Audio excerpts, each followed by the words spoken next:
Welcome to Lesson Plan 1 of the Big Fish card game, Urchins, Lobsters and Seaweed, and how they interact in food webs in Tasmania.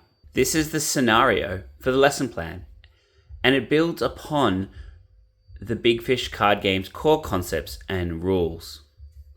Please see our video on how to play Big Fish prior to using this scenario.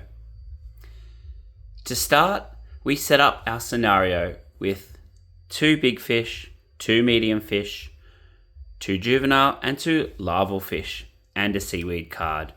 It is important to note that the southern rock lobster is present as a big fish. You can also put southern rock lobsters as other sized fish in the game to help students think about and plan for the future.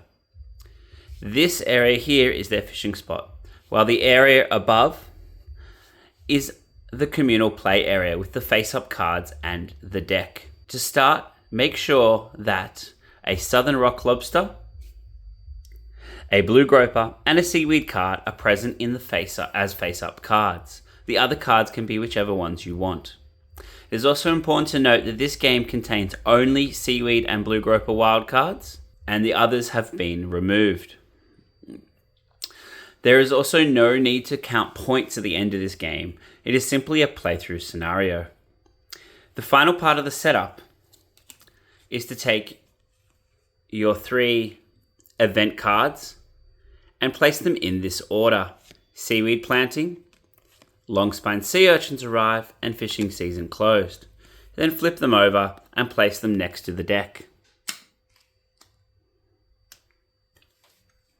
The scenario works by having students play through the standard game. This means that they draw a card for each big fish they have, they spawn a fish, grow a fish, catch a fish, and can play a wild card, remembering that only 2 wild cards present should be the blue groper and the seaweed wild card.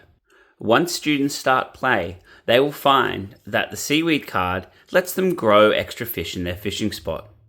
However, some students will be tempted to harvest their southern rock lobster, as it is worth the most points.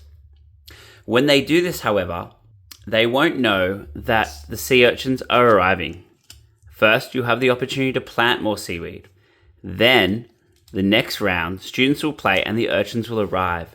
This means that anyone who caught their large southern rock lobster or didn't play a blue groper card will lose all their seaweed, and thus they'll lose the ability to grow extra fish each turn. Thus, they should be able to determine at the end of this lesson that lobsters eat urchins and urchins eat seaweed, and the trophic effects that this has when they are out of balance. Please note that long-spine sea urchins aren't invasive species, but range-shifting species that have moved with climate change. Thank you, and I hope you enjoy this scenario with your class.